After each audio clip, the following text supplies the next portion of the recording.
What's going on YouTube? My name is FG3000. I'm back in the place to be, and welcome back for the last and final time to Saint Seiya Shining Soldiers. If you have not heard the news, this game will be officially shutting down on January 13th, 2021. It originally released back in February of 2020, so the game really didn't last that long. And normally, you know, when I'm doing these shutdown videos, I'm very sensitive to the player base of these games because no matter what the game is, there's always an existing player base of that game that plays it all the way until shutdown. So I don't make these videos to like gloat or anything like that, or to make fun of the games that are being shut down, because I was there with you, my friends, with Gate 6.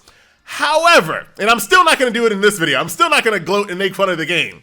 However, I gotta say that this game makes me extremely happy that it's being shut down. And I'm sorry to anyone that really enjoyed this game, but I am very happy that this experiment that Bandai Namco pulled failed in spectacular fashion, because Shining Soldiers just happens to be like one of the best examples of what a MVP is. If you don't know what MVP means, that means minimal viable product. What is the least amount of game that we can put out there to make the maximum amount of money? And Shining Soldiers was like the epitome of that process, of that business practice, right? When you take a look at what this game is, right? You got Cosmo Circle, which is your tried and true story mode, you know, multiple difficulties. That is pretty straightforward.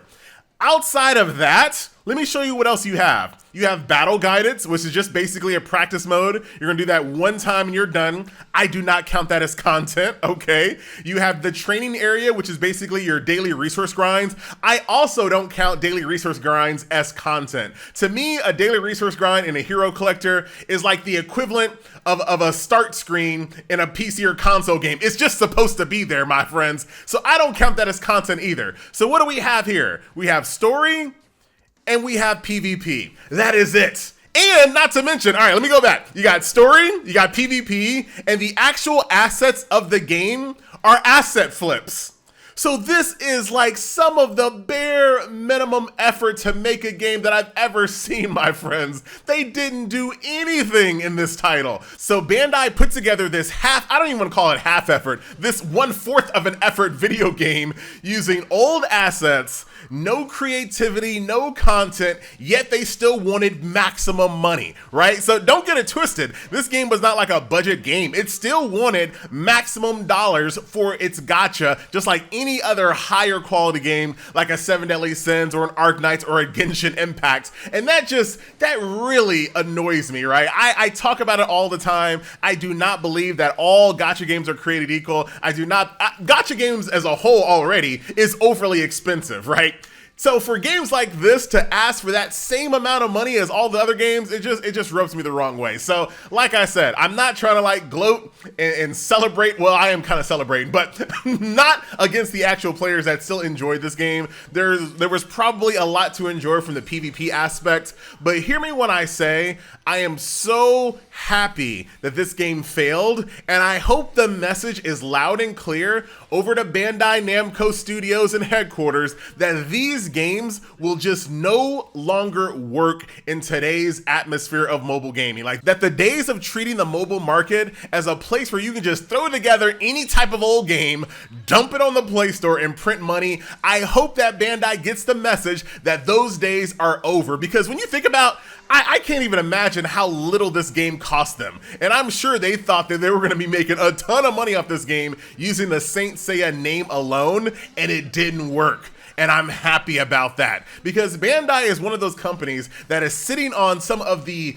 some of the biggest, most recognizable, most iconic IPs on the market. They could be doing so much in mobile, but they choose not to. Like, they actively choose to put out really half put together games in order to try to make money off of people's nostalgia and their love for these characters. Man, I'm gonna do this tap this time. Ain't gonna get me again, And I can't stand that about Bandai. So I hope someone there at the headquarters is looking at how bad this game performed, how bad Black Clover performed, how bad that Tokyo Ghoul game performed. And I can't think of any more off the top of my head, but all these other Bandai games that have shut down, I hope they look at all of that wasted money and wasted effort, and they look at Genshin Impact and see a game that actually has effort, quality, presentation, production value, and say, you know what?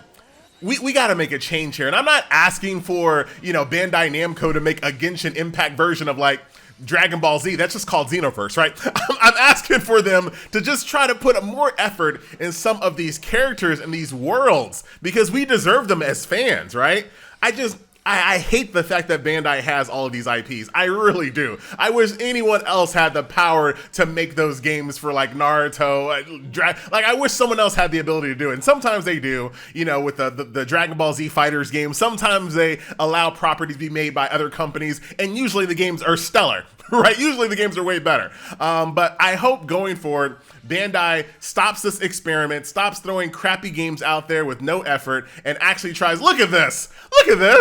Like, they're like, you know what? We're not even going to put any effort to display the story in this game. Give us some old stills from the cartoons and throw those oh, my bad. Give us some old stills from the anime and throw those bad boys in there. Look at this. Look at this. Meanwhile, you got games like Seven Deadly Sins that are actually, they didn't even have to do what they did, right? Using the in-game models to recreate all those story segments in Seven Deadly Sins, they didn't really have to do that, but they did it because it's amazing. And look at Bandai on the other hand. Look at what Bandai does.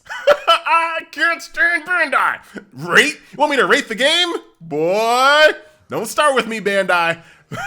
However, there is one little shining beacon about this shutdown that other shutdowns should absolutely learn from, is the fact that every single day that you log on between now and the shutdown of the game, they're giving out 10,000 gems. 10,000. It only costs 1,000 to do a summon. They're giving out 10,000 per day. So, I mean, if you really love Saint Seiya, maybe you want to kind of go through the story, recreate it.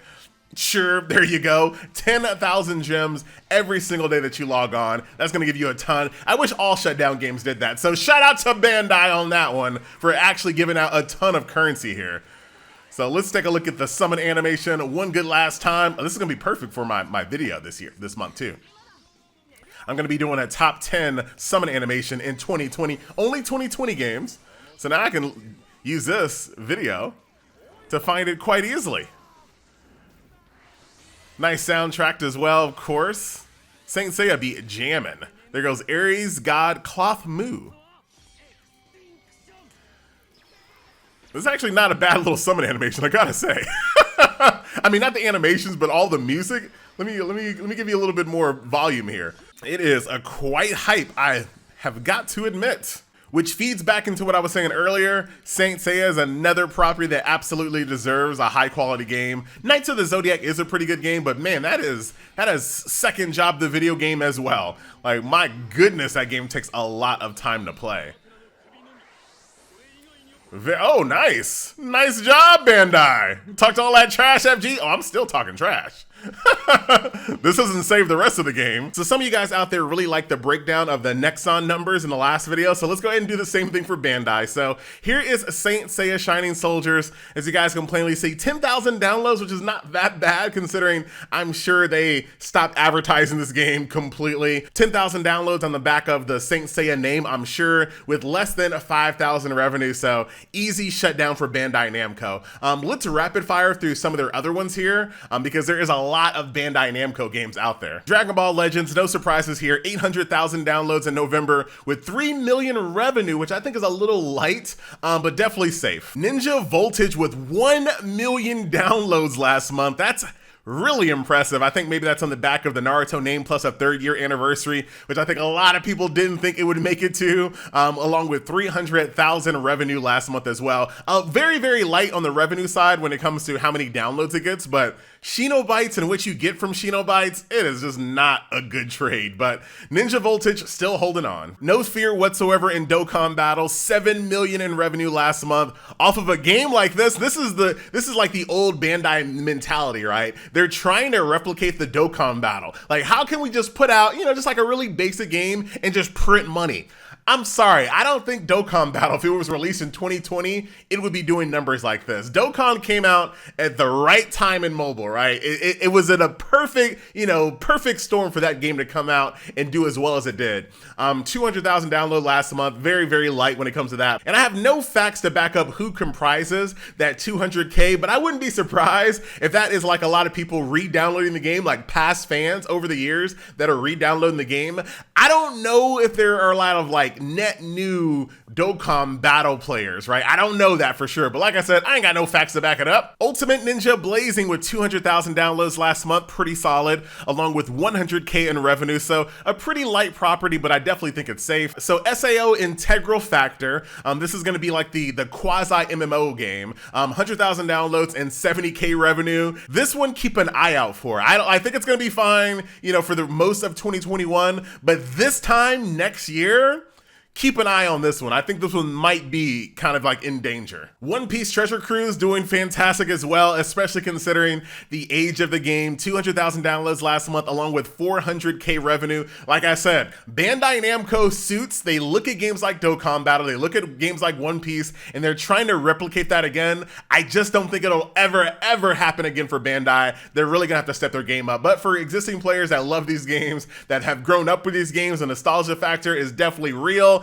This game is definitely safe. So Sword Art Online Memory Defrag, 4-year anniversary on this one. Only 9,000 downloads last month. That is extremely low, with only 50,000 revenue. This is gonna be the same exact situation for Integral Factor. I think it's gonna be okay for a while, but right around this time, maybe like end of Q3 next year, I think they might be looking to cut some of these Sword Art games, I think. If they have like a new one, right? Maybe if they put together like a new Sword Art game, they'll kind of start trimming out the fat a little bit. But these two games so far, Integral Factor, Memory Defrag, I would definitely put on shutdown watch. So I can't find the Android numbers for Naruto X Boruto Ninja Tribes. So these are going to be the Apple numbers. Now, Apple numbers are usually lower than Android numbers. So I'm actually very impressed that Naruto X Boruto Ninja Tribes is doing as well as it's doing, to be completely honest. 100,000 downloads last month with 100,000 revenue for that bootleg browser game. That is I might have to revisit that game. Like, I'm shocked. Maybe it's gotten better since the last time I played it. So you have a Gundam Battle Gunplay Warfare doing phenomenal. 5,000 downloads last month. That was it. Along with 200K revenue. That means that this game has a very solidified, niche audience that absolutely does not mind spending money in this game. So Bandai is totally fine with a game like this existing for as long as it will. Bandai Namco could not be happier than with a game like this. Making all that money off of a small player base, they are totally fine with it, and they'll take that 200K straight to the bank. One Piece Bounty Rush, 500,000 downloads last month. That is extremely impressive, along with 200K revenue. I think that kind of makes sense for a game like that. I don't think a lot of like big time whales will be in a game where it's kind of mostly, kind of like a fighting game. The game tries to be as fair as possible. So all of these numbers kind of make sense. So I think this game is definitely safe. So we have Sword Art Online Alicization Rising Steel with 90,000 downloads last month, along with 400K revenue as well. This game is definitely safe. It appears to be working. I eventually quit the game because it felt like it was just every single time they released a new character, it was basically just another slightly different but not really version of Alice and Asuna over and over and over again. So I eventually got burned out, but this game is definitely safe. So we have Tales of Cristoria. Now, normally Tales games don't do very well in global. This one had 20,000 downloads last month, along with 100,000 in revenue. I think this one's gonna be okay. I'm definitely gonna revisit this one. I hope that all of the crashes that kind of plagued this game's global launch have all been remedied. So I'll definitely give this one another try very, very soon. Digimon Re-Arise with 40,000 downloads. I think that's a little light, especially considering the Digimon name, along with 100K revenue. I think this one's definitely safe. I wouldn't anticipate this one shutting down for quite some time. Maybe, like I said, this time next year, maybe right around that time. But for right now, this is safe. So One Piece Bonbon Journey is on a very short list for the next games to be shut down. I am sure of it. Less than 5,000 downloads, only 10,000 revenue. Yeah, so Bonbon Journey players, this is probably one of the next ones up very soon. I would be surprised if it made it out of the early part of the year. And then last but not least, Saint Seiya Cosmo Fantasy, doing decently, I would say. Less than 5,000 downloads, but it still has a solid 80,000 in revenue.